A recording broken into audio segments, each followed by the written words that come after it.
Hello friends, welcome to PCS solution.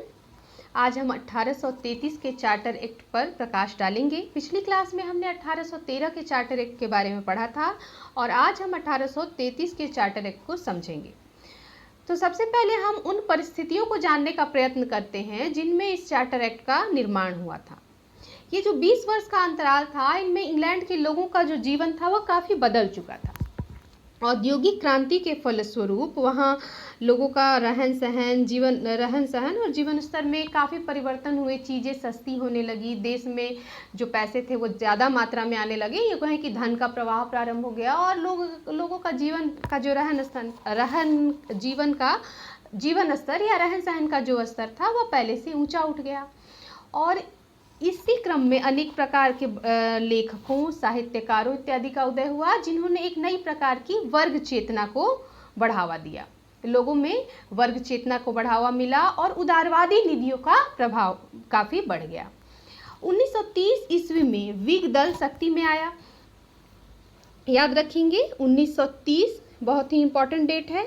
इस समय जो व्हिग दल प्रभाव में आया, और व्हिग दल के प्रभाव में आने से क्या होता है कि अनेक प्रकार की व्हिग दल के प्रभाव में आने के साथ ही उदारवादी जो पार्टियां थीं या उदारवादी नीति के समर्थक लोग थे, उनका प्रभुत्व तो बढ़ता है। और इन्हीं चीज़ों के मद्देनजर कहीं ना कहीं 1833 का जो चार्टर एक्ट है वह पारित होता है। तो अब हम देखेंगे कि इस चार्टर एक्ट के मुख्य प्रावधान क्या थे। सबसे पहला जो प्रावधान था कि इसके अंतर्गत कंपनी का जो व्यापारिक एकाधिकार था वो समाप्त कर दिया गया। पिछले चार्टर एक्ट में हमने क्या देखा था कि कंपनी का चीन के साथ व्यापार और चाय का व्यापार, इस पर एकाधिकार बना रहा था। बाकी जो व्यापारिक एकाधिकार थे उसके समाप्त कर दिए गए थे, किंतु इस बार उसके व्यापारिक एकाधिकारों को पूर्णतः समाप्त कर दिया गया। अर्थात न तो वह चीन के साथ व्यापार का इकलौता हकदार रहा और न ही चाय का व्यापार उसके लिए चाय का व्यापार यूँ कहें कि बाकी लोगों के लिए भी उसके रास्ते खुल गए। तो यह सबसे पहला जो मुख्य इस एक्ट की जो सबसे मुख्य बात रही यह रही। दूसरा जो मुख्य पॉइंट है वो क्या था, बंगाल का जो गवर्नर जनरल था वह अब पूरे भारत का गवर्नर जनरल बना दिया गया और उसकी गवर्नर जनरल की जो परिषद थी उसको सभी प्रकार के सैनिक और असैनिक कार्यों के नियंत्रण, निरीक्षण और निर्देशन का कार्य सौंप दिया गया। इस प्रकार से गवर्नर जनरल और उसकी जो परिषद थी वह पहले से काफ़ी शक्तिशाली बन गई और कंपनी का जो नियंत्रक मंडल था, जो बोर्ड ऑफ डायरेक्टर्स जो था, उसके अधिकारों को सीमित कर दिया गया। एक यूँ कहें कि गवर्नर जनरल जो बंगाल का गवर्नर जनरल पूरे भारत का गवर्नर जनरल घोषित हुआ, तो इससे हम ऐसे भी ले सकते हैं कि प्रशासन का एक तरह से हम कहें तो केंद्रीकरण कर दिया गया। गवर्नर जनरल और उसकी परिषद को संपूर्ण भारत के लिए कानून बनाने का अधिकार सौंपा गया। इसके पहले जो स्थितियां थीं उसमें क्या होता था कि मद्रास प्रेसिडेंसी में कोई और कानून लागू होता था, बंगाल प्रेसिडेंसी में कुछ और चलता था, तो मुंबई की प्रेसिडेंसी में कोई और कानून लागू होता था। तो यह काफ़ी तर्कसंगत प्रतीत नहीं होता है कि एक ही देश में अलग अलग प्रकार के कानून चलते हों। तो एक बहुत ही महत्वपूर्ण सुधार यह रहा कि संपूर्ण भारत के लिए कानून बनाने का अधिकार जो था गवर्नर जनरल और उसकी परिषद को दे दिया गया। और इस कार्य के लिए उसकी परिषद में एक विधि सदस्य की नियुक्ति की गई और इस विधि सदस्य के रूप में सबसे पहले किसकी नियुक्ति होती है, लॉर्ड मैकाले की, जो आगे चलकर भारत की शिक्षा नीति को भी उसने काफ़ी प्रभावित किया था। इसे हम आगे की क्लासेस में पढ़ेंगे। गवर्नर जनरल की परिषद को राजस्व संबंधी अधिकार भी दिए गए और पूरे देश के लिए एक बजट तैयार करने का उसे कार्य सौंप दिया गया। पूरे देश के लिए बजट बनाने का काम भी गवर्नर जनरल और उसकी परिषद को दिया गया।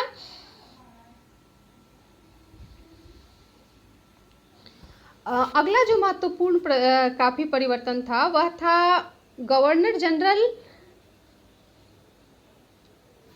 कंपनी के प्रदेशों में रहने सबसे इस 1833 के चार्टर एक्ट की सबसे महत्वपूर्ण धारा के रूप में इसे हम मान सकते हैं कि कंपनी के प्रदेशों में रहने वाले किसी भी भारतीय या ब्रिटिश को धर्म, जन्म स्थान, जाति आदि के आधार पर किसी भी पद को धारण करने के लिए अयोग्य नहीं माना जाएगा। अर्थात इसका मतलब क्या हुआ, इस जो अधिनियम की यह धारा थी वह यह कहती है कि यानी कोई भारतीय व्यक्ति भी अब कंपनी के अधीन ऊंचा से ऊंचा पद प्राप्त कर सकता है, और कंपनी की जो एक तरह से कहें कि परिषद है या जो भी कार्यकारिणी है उसमें उसे भी स्थान दिया जा सकता है। वह भारतीय है या किसी जाति विशेष का है या किसी धर्म विशेष का है, इस आधार पर उसकी अयोग्यता समाप्त कर दी गई।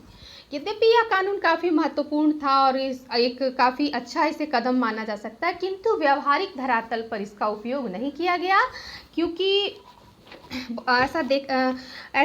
देखने में आया है कि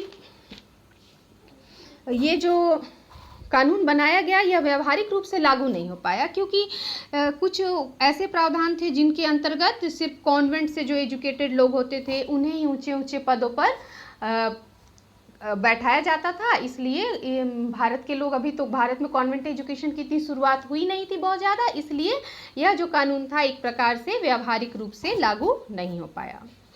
एक अन्य जो बहुत ही महत्वपूर्ण परिवर्तन इस एक्ट में किया गया या महत्वपूर्ण प्रावधान आया, वह था भारत में दास प्रथा को गैर कानूनी घोषित करना।